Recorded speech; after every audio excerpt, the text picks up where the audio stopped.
Hi, I'm Karen for ExpertVillage.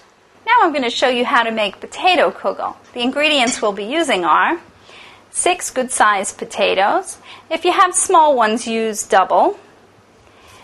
A medium-sized onion. You don't want it too small and you don't want it too big. It should fit in the palm of your hand like this. 3 eggs.